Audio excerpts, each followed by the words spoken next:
Welcome back to another episode of the Real Health Podcast. Last week we talked about labs that actually are significant in your health journey. Which lab should you look at to move your health needle?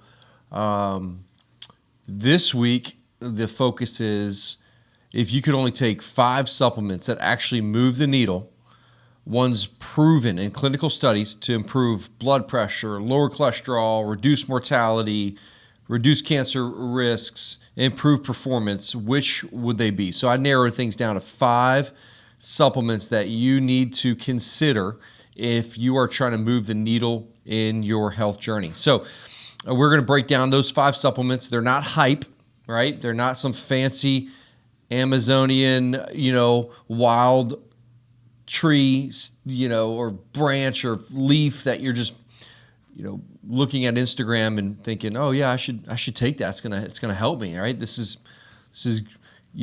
someone took it and they don't have cancer anymore. It's like, yeah, let's look at clinical indications behind not what's hyped, but what's really proven through the years to be the most effective strategy and where you just spend your money wisely, right? Like I see a lot of people taking 15, 20 supplements a day.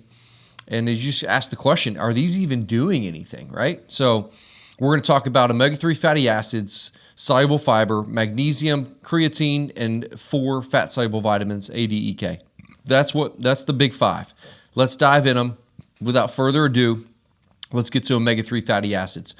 So when it comes to omega-3s or EPA, DHA, EPA is for the body, DHA is for the brain. They each have a role, and so one of the most important roles that they have is that it's a heart protective powerhouse. The omega-3 fatty acid, particularly EPA, has shown itself to be so effective at reducing cardiovascular risk. The Reduce It, literally it's called the Reduce It trial, showed a 25% reduction in major cardiovascular events with purified EPA, the one of the fats within omega-3 fatty acids. A meta-analysis also showed that it confirmed consistent triglyceride lowering, around 25 to 35% lowering triglyceride levels, and improved omega-3 index obviously is associated with lower cardiovascular mortality.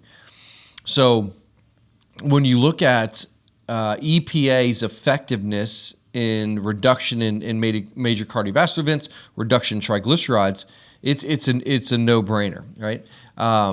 Dosing is really dependent upon labs, so it's something to look at, your omega-3 index. But in generality, like a general recommendation for most of my patients is going to be anywhere between 1,000 to 2,000 milligrams a day of true triglyceride-based omega-3 fatty acids, not some cheap form that's full of mercury, right? It's coming from fish, so it can have a lot of contaminants in it, but triglyceride-bound omega-3 fatty acids. A couple grams a day is usually all someone needs. You may need more, you may need less. That's why you test. Work with your provider to make sure you get the right dosing. DHA for the brain is very effective at any type of neurodevelopment disorder, Alzheimer's, dementia, any neurological-based issue or symptom. You should probably focus more on DHA versus EPA, but obviously both are very effective at reducing inflammation, helping the body heal, recover, repair, and have greater performance. So number 1, omega-3 fatty acids. Number 2, soluble fiber. Like, really? Dr. Barrett, fiber? Yes. Fiber is fantastic for LDL control and glucose control. There's clinical data that shows how important fiber is, and you can take this obviously from your nutritional source, food, or you can supplement with it like psyllium husk. But soluble fiber, literally what it does, it binds bile, all right, the bile acids, to reduce LDL and stabilize blood sugar levels. There's a meta-analysis done and showed that 10 grams a day of psyllium lowered LDL by 7 to 10%. That is significant. Diabetics showed a 0.5 to 0.8% reduction in A1C levels. and improved, obviously, like their post-meal glucose control. When you consume that fiber, it helps stabilize blood sugar levels. If you're dealing with blood sugar dysregulation, you should absolutely consider consuming a greater amount of fiber every day. And if you're not getting it from your diet, you definitely need to consider supplementing with it, and psyllium husk is a great way to do it. So how much? 7 to 12 grams per day is a great dose of fiber, right? You're going to take that husk with water and away from any type of meds or supplementation. So psyllium is one of the simplest ways to lower LDL cholesterol naturally, and it doubles as a prebiotic for your gut health. Number 3, magnesium. Magnesium is crucial for over 300 enzyme reactions in your cells. And it affects vascular tone and glucose metabolism. So when we look at magnesium, there's a lot of different forms. I typically go into magnesium glycinate as a good general rule of thumb. There are other forms that can affect different systems of the body, but a meta-analysis showed that 368 milligrams per day, so about 400 milligrams a day, of magnesium reduced systolic blood pressure by 4 points. That's significant. Magnesium's effects on blood pressure. Why? Because it affects vascular tone, or the tone of your blood vessel walls, making it more relaxed, lowering blood pressure. Higher magnesium intake is correlating with lower risk of type 2 diabetes and sudden cardiac death. There's benefits to where magnesium actually keeps the blood thin and has obviously vascular integrity.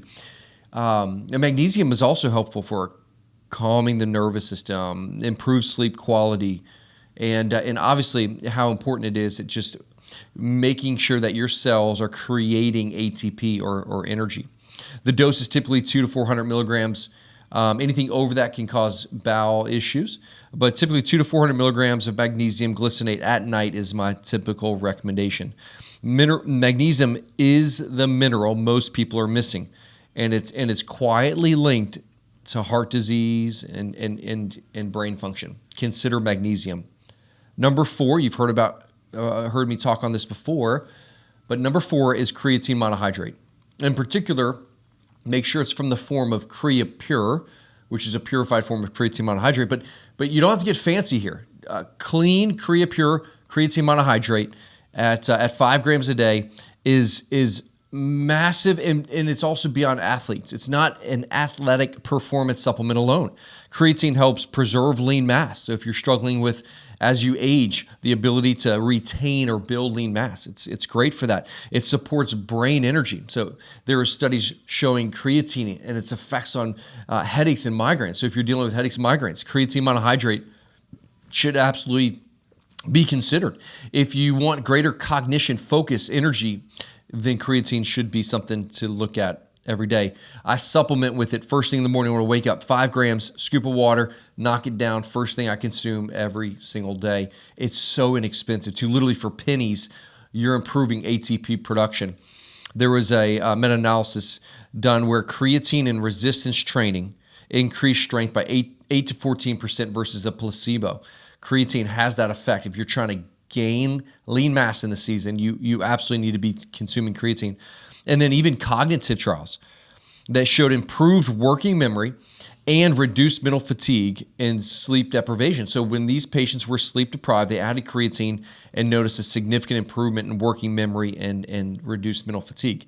So about 5 grams a day. You don't need a low dose. Like right back in the day, you just take 20 grams the first day. You don't need to do that. Just 5 grams simply every day in the morning when you wake up in water. Creatine isn't just for gym rats. It's for protecting your brain and your muscle as you age. The last one, and one of the most critical ones that need to be tested and supplemented, this needs to be tested and supplemented, is vitamin A, D, E, K. A, D, E, K. These are your 4 fat-soluble vitamins, and they are crucial to long-term health. When we look at these vitamins, they regulate gene expression, calcium metabolism, they're an antioxidant protection, immune health, cardiovascular balance, and the list goes on. When you look at vitamin D, there was a study that showed a reduced risk of all-cause and cancer mortality in patients that were deficient. Vitamin K. Vitamin K reduces arterial stiffness and calcification. It's why you shouldn't be taking calcium to build bone density. You need to be taking vitamin D, vitamin K, and calcium to actually build bone density. And that vitamin K gets that calcium out of the blood vessels. And it's causing calcification. Vitamin E and A, right? These are powerful antioxidants and immune modulators. These are critical for immune function, hormone production, antioxidant protection, and it's even obviously linked to vitamin A, particularly to vision. We supplement with vitamin A in our home when there's illness, as it helps with viral loads. When you look at dosing, it's so important. I'm not even going to give recommended dosing because these are fat-soluble vitamins that can overly accumulate if you're just randomly dosing. You got to make sure that you test and supplement accordingly, okay?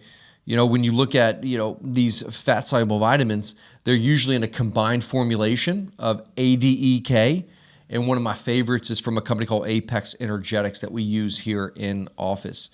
These 4 fat-soluble vitamins, they're a team. They work as a team, and as we look at their effects on the body, it absolutely needs to be in your supplement cabinet.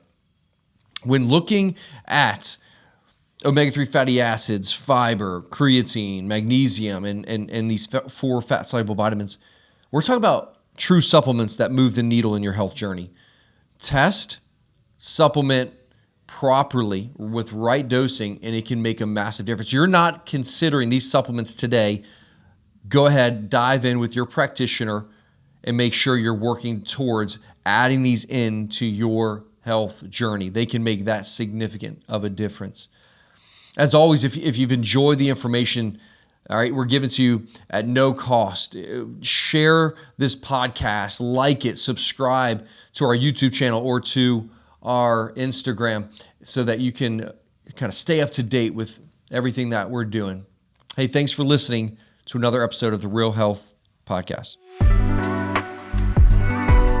Our passion is to add value to your healthcare journey. Anything that we do, we want to do it within a community to help as many people as possible. Thanks for listening to episodes of the Real Health Podcast. If you could if you could subscribe, and you can share, it would help our mission to reach as many people with real health that produces real results for real people.